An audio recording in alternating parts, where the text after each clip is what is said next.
So we left off with talking about cell walls and how it prevents explosion and in a situation where water goes into the cell. And so this picture here is similar to the picture that we did in class. So you have, in a hypotonic solution, you have your higher concentration of water on the outside of the cells, so therefore the water is going to go in. Animal cells explode. They call that lysed. Obviously that's not a good thing. Plant cells, that's the normal, that's the ideal situation. So in plant cells, turgid is ideal. Filled to the max with water, they can't explode because of the rigid cell wall. Isotonic solution is equal concentrations on either side of the membrane in terms of water. So water diffuses back and forth equally. So this is the normal situation for animal cells. This is the ideal situation where our cells are bathed in a solution that is isotonic.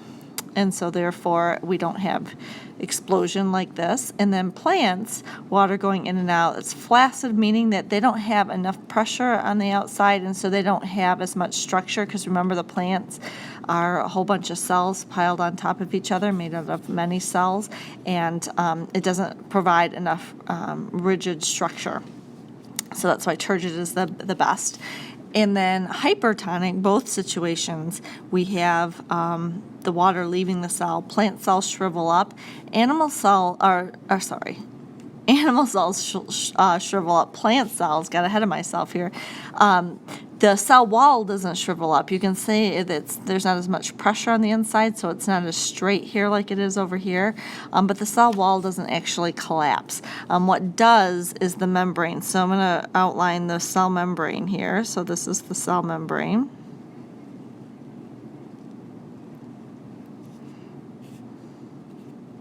Cell membrane. And so the membrane pulls away from the cell wall because it's losing water, and so therefore we call this plasmolysis. So we say the plant cell is plasmolyzed because of that water loss.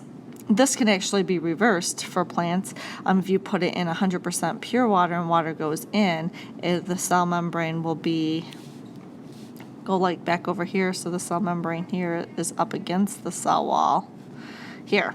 All right, so that can be reversed. And so that is a solution that's hypertonic. The outside has a lower water concentration than the inside. So let's look at facilitated diffusion. So I've already kind of talked about this, except in the last notes we didn't use the word facilitated. So in facilitated diffusion, we think of what facilitate means. It means to help something.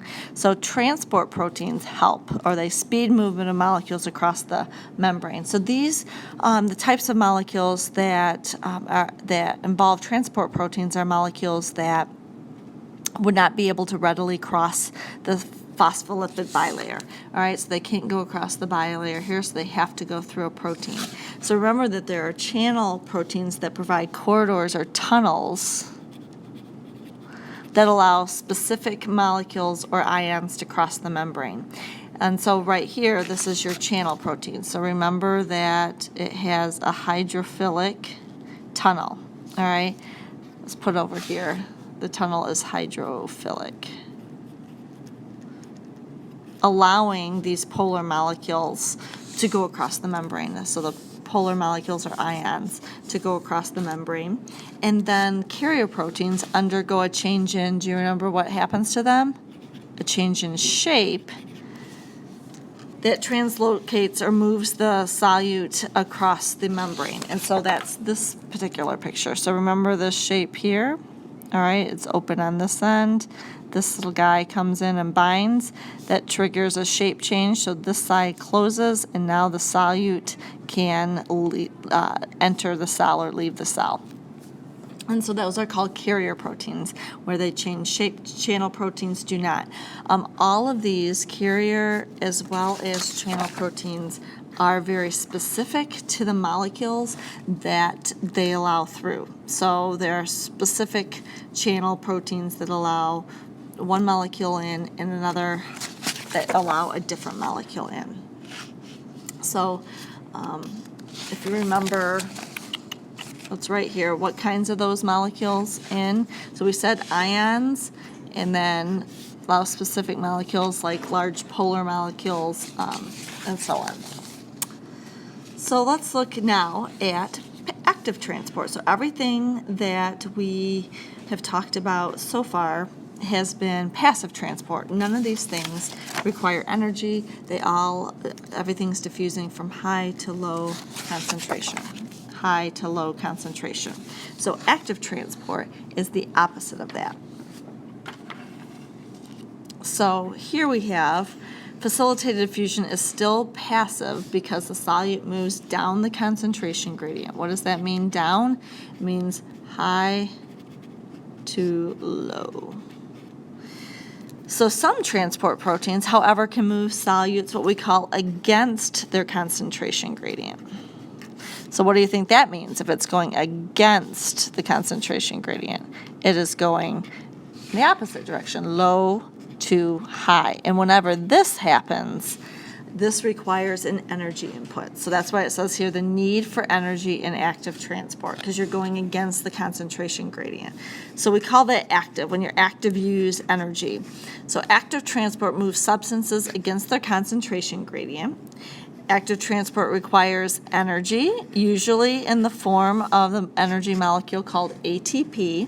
ATP, we're going to learn more about that later on in the course, but it has 3 phosphate groups, and remember, phosphate groups are involved in transfer of energy. Active transport is performed by specific proteins embedded in the membrane. So remember that you have your phospholipid bilayer and you have proteins embedded in them. And so those proteins, some of those proteins help with active transport. An example of one is called the sodium-potassium pump. Is one type of active transport system, and it's very, very popular as an example of active transport. So let's turn the page and look at a picture that illustrates the sodium-potassium pump. So the pictures start here and go 1, 2, 3, 4, 5, 6. So we're going to kind of go through this all together. So this big guy here is the protein, all right, that's going to be involved in transporting sodium and potassium against their concentration gradient. So hence the name sodium-potassium pump. Sodium is referring to the sodium ion. Potassium, let's color code. So sodium ion is in blue, and potassium, let's go, K plus here, is in green. All right, and it's a pump. So when you pump something, you have to use energy. And so oftentimes when referring to active transport, we call them pumps. And so whenever you see something that says it's a pump, you can make the hypothesis then that it's probably involving active transport. So notice here the shape of this molecule, the protein molecule. So it has certain shape here that corresponds to the shape of the sodium. So notice here that this is kind of like a carrier protein, and that the sodium has a complementary shape to the shape of the protein molecules. And so here we have the cell membrane, and just to give you a big picture as far as what they're showing you here, it says extracellular fluid, so that's outside the cell, and cytoplasm, that's inside the cell, and it's showing you the concentration differences. So there's high sodium on the outside, low sodium on the inside. So if we look at that in terms of a big picture here, this is your cell right here. So looking at sodium, we have a high sodium concentration on the outside the cell. So I want you to see that this is a whole cell just looking at just a little part of the membrane. And then there's low sodium concentration inside the cell. And then we can do the same thing for potassium. Potassium, the higher concentration is inside the cell, and the lower concentration is outside the cell. And remember, those brackets mean concentration. So if they were to diffuse down their concentration gradient, sodium would want to go in from high to low inside the cell. And potassium would want to go where? from high to low, so it'll want to go outside the cell. But that's not what's happening here. So that's why it's active transport. So here we have sodium here bonding.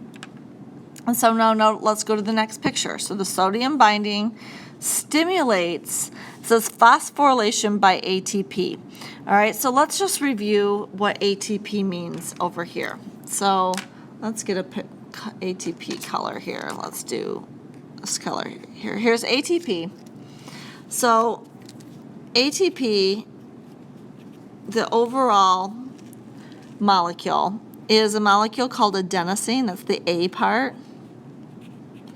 All right, so I'm just going to say that that's the adenosine molecule. And the TP stands for triphosphate, meaning that there are 3 phosphate groups, and I'll just draw them here attached to that. So that's ATP. So this is a big energy molecule. And so do you know what happens to ATP when we use it for energy? How do we use it for energy? We break off a phosphate, and it becomes, instead of ATP, it becomes, with 2 phosphates, ADP, and D, the D here, stands for di. So you have an adenosine molecule, and then you have only 2 phosphates attached. And they call, so those are 2 phosphates attached, and they call that phosphate that comes off when it's not attached to it, it says P sub I.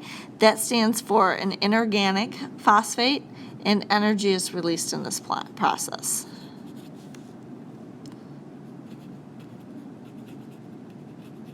So that's what happens with ATP. So we go over here and we look at our ATP molecule, and notice it says an arrow here, it breaks down to ADP and the phosphate is attaching to this protein molecule here. All right, so that's what it says, stimulates phosphorylation by ATP. We would say that this molecule, this protein, has now been phosphorylated. All right, and so now we look here, what does that cause to happen? Look at this picture here. Look at the shape change. The shape change not only is opened up on the outside of the cell to let the sodiums go, but look at how the actual change of the shape. They actually changed this shape here, so sodium can no longer bind, and so the sodium goes outside the cell. So they're going from an area of low concentration to high concentration, and that wouldn't happen without the help of ATP, because if there was no ATP, this molecule wouldn't have changed shape and you wouldn't have gotten those sodiums outside the cell. And so therefore it has involved active transport. So notice here the phosphate group is still on there. Now I also want to draw your attention to the potassium. So I want to, bonding sites. On the other side here, notice that the side has these skinny little triangles here. But notice here, when they change the shape to get rid of the sodium, now these are a little bit bigger. They're wider. So that's part of the shape change that's important. So then let's look at what happens. So now that shape change of that protein actually allows potassium ions to come in and bind. So notice that they have a complementary shape, meaning they fit together like pieces of a puzzle. So the extracellular, that means outside the cell, potassium binds to the protein, triggering release of the phosphate group. So now look at what has happened. The phosphate group was attached, now it comes off. What is that going to trigger to happen? Shape change again. So the shape change when the phosphate bound, and the shape change when it comes off. And so now notice what happens is the protein goes back to its original conformation or original shape, and notice here that those skinny triangles are back, which means that they kick out the potassiums. So the potassiums have gone from outside the cell, where there's a low concentration, to inside the cell, which is a high concentration, and therefore gone against the concentration gradient, and that is why, again, that same ATP is being used as an energy source to change the shape of this protein back to what it was to get potassium on the other side. And so here, notice here that the sodium bonding sites are now the same as what we started out with. And so therefore, this whole thing can happen all over again. So now more sodiums can come and bind, and it triggers then the phosphorylation. It triggers the phosphorylation to happen by ATP, and that changes the shape, expels the sodiums on the outside of the cell.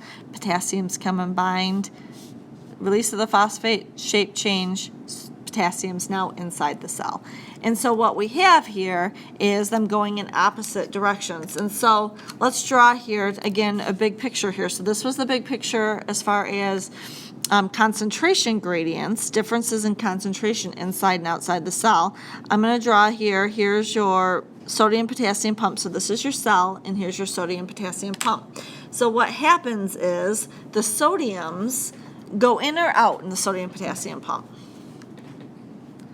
Sodiums are going to go out, right? And so, and how many of them? 3, and they're going from low to high concentration, and 3 of them are going out. So I'm going to draw here, all my sodium was in blue, so I'm going to keep with that color. So I have 3 sodiums going out. And then, after that shape change, we're going to take potassiums in. So potassium is going to go also from low to high concentration against the concentration gradient. How many potassiums go in? 2 potassiums, right? 2 potassiums go in.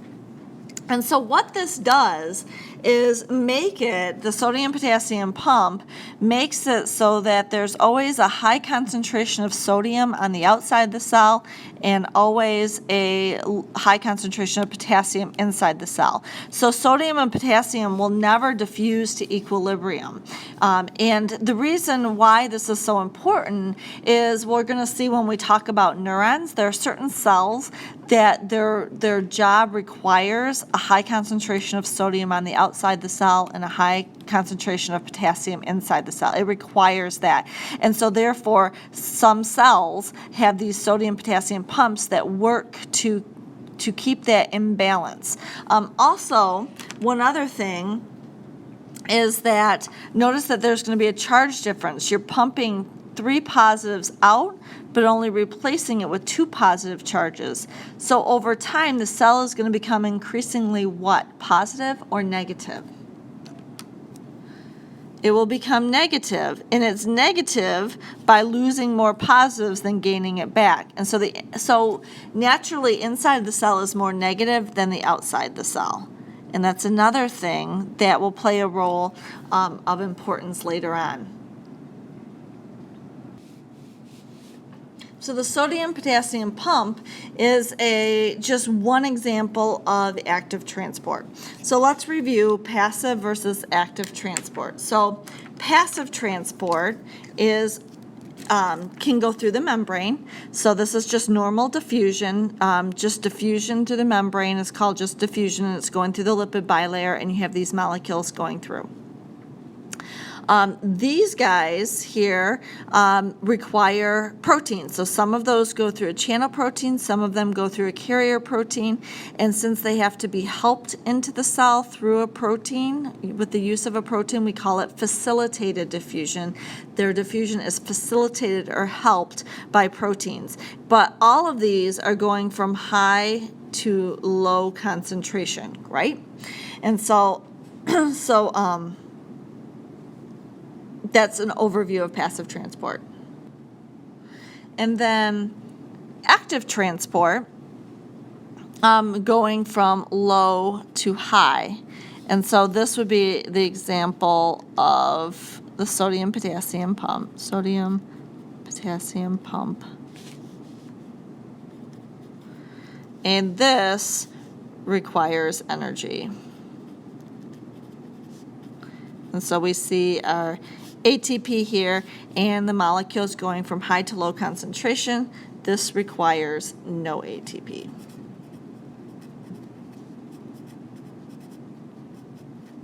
What kind of molecules can go through the lipid bilayer versus the proteins? So remember that through the lipid bilayer, You can have these guys here are, I would, if I were you, I would pause this and see if you know this, if you can figure it out. That's what I would do to test myself. I'm going to go ahead and talk about it. They're small polar molecules and hydrophobic molecules. And these guys going through facilitated diffusion, again, I would pause it and see if you can do this, test yourself. For facilitated diffusion, we have large polar molecules, polar, and ions. And exception to the small polar rule is water. Remember, water has aquaporins. They're channel proteins that allow water to go through. Alrighty. So let's move on to some other examples of active transport. So notice here, maintenance of membrane potential by ion pumps. Remember, whenever you see the word pump, it should refer to active transport. So in this case here, membrane potential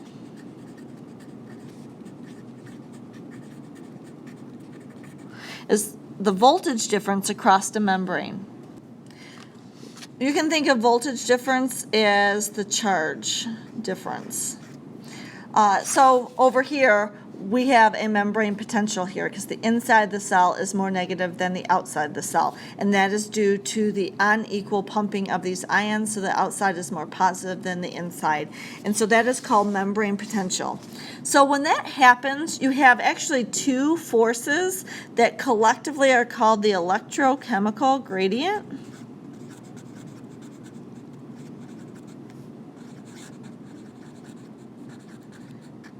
That drives the diffusion of ions. So this is talking about of ions across the membrane. So what you have is, if we look over here, a chemical force, the ion's concentration gradient. So ions will want to diffuse from high to low concentration.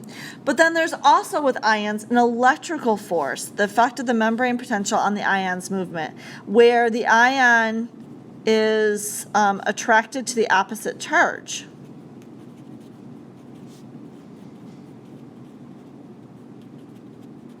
So if we go back to that previous picture, this picture here, so if sodium could diffuse into the cell, sodium would want to diffuse in because it wants to go from a high to a low concentration. It'll go from a high to a low concentration. But also, it'll also be attracted to the inside of the cell because sodium is positive and the inside of the cell is more negative. And so therefore, it'll want to go in for two reasons. Chemical, that's the concentration gradient, as well as electrical, and that is the charge difference.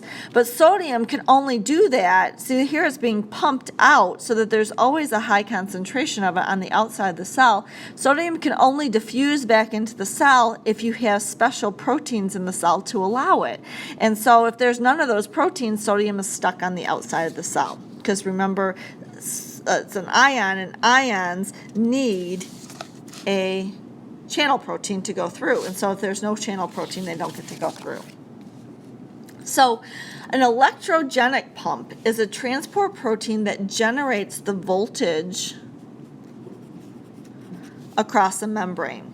All right. So the sodium potassium pump kind of is an example of that because it's you are getting a change in charge across the membrane due to the sodium potassium pump. The main electrogenic pump of plants, though, plants don't have the sodium potassium pump, neither do fungi and bacteria. They have one that's called the proton pump. So it's a little less complicated, but does the same thing in terms of pumping protons. And so here it's pumping low hydrogen ion concentration to high hydrogen ion concentration. So it's going against the concentration gradient, therefore needs ATP as energy. And so they do the same thing where they expend some energy to pump H pluses out because it's beneficial in some circumstances to have the H pluses outside the cell. And so I'm going to go through an example of a situation in which it is a benefit to have these H pluses here. And this is called co-transport. Co in front of something means together. Like, so if you're co-presidents of something, you're both president of the club or whatever. So it says coupled transport by a membrane protein. So co-transport occurs when active transport of a solute indirectly drives transport of another solute. And I'll show you an example of here. So active transport, like the pumping of H pluses, is going to drive the transport of another solute into the cell. So plants commonly use this gradient of hydrogen ions. Like in the previous picture, there's a gradient where you have a high concentration on the outside. And there's always going to be a high concentration on the outside of the cell because it's pumping them out and using energy to do that. So they use the gradient of hydrogen ions generated by protein pumps to drive active transport of nutrients into the cell. And like a glucose would be an example of a nutrient that the cell would need. So go ahead and let's look at the opposite page here.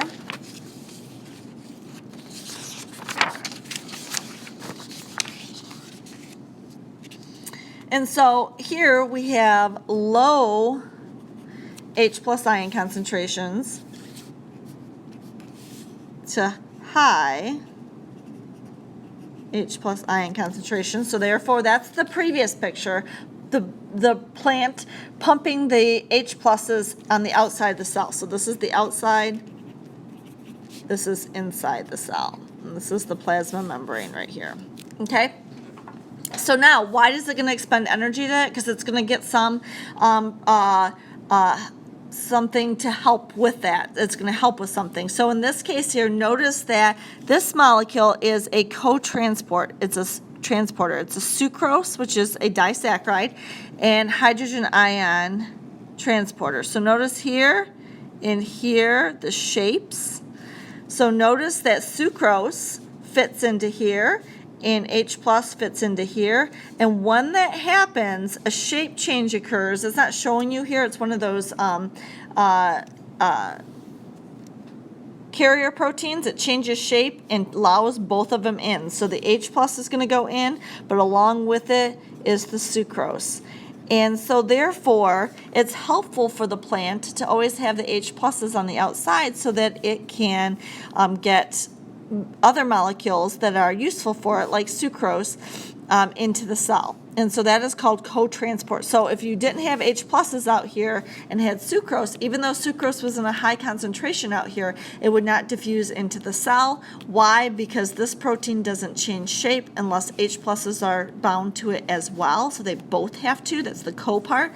And so therefore, it's beneficial for the cell to expend some energy to pump the H pluses so that you always have H pluses on the outside so that you can bring sucrose in. And sucrose is going to be used for energy to make way more ATP than it did to expend here. So they're going to get way more ATP than you started out with here. And so therefore it is a win-win situation for the cell. And that is another example of active transport. So the last thing is other ways to get molecules into or out of the cell. And we've kind of talked a little bit about one of these. So bulk transport across the plasma membrane occurs by endo and exocytosis. So endo means inside or into. This is outside. Cyto means the cell. So we're going to take things inside the cell and get things outside the cell. So small molecules in water enter and leave the cell through the lipid bilayer or by transport proteins. So we've already talked about that. Large molecules like polysaccharides and proteins, these are way too big to get through even a transport protein. So you can't take polysaccharides. An example would be something that's starchy. Starch is an example of a polysaccharide.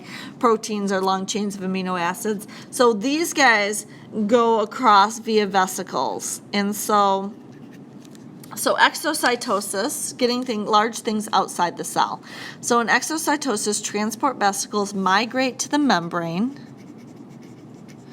fuse with it, and release their contents. This is the same This process is the same as when the transport vesicles bud off the Golgi apparatus and fuse with the plasma membrane and get rid of proteins.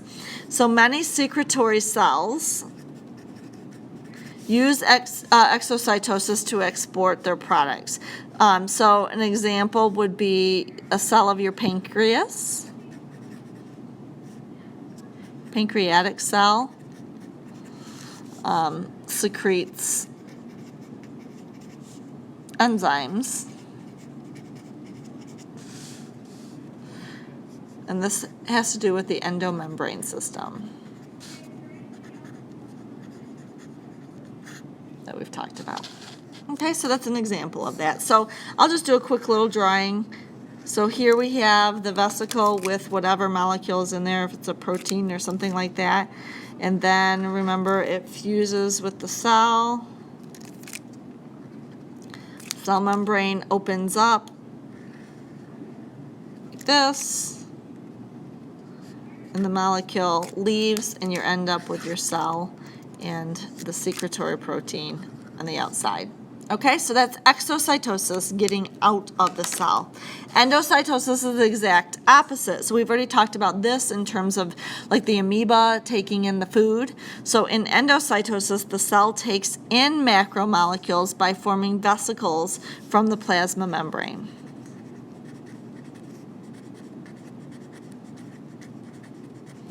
The reversal of exocytosis involving different proteins. There are 3 different kinds. For this class, we don't need to know the 3 different kinds. We've talked about one, though, is taking in the food. So when we talked about the food, where it's cellular eating, where the cell engulfs a particle in a vacuole, this is a food vacuole. And so do you remember that was phagocytosis? There's cell drinking, where when they take in, what they take in is liquid, that's penocytosis. And then lastly, there's receptor mediated. What you need to know is that these guys are examples of endocytosis. I am not going to ask you specifically about the names of these, but you should know that all of these, when I talk about the cell engulfing a particle into a food vacuole, you should know that as an example of endocytosis. Okay, and so that is the end of chapter 7.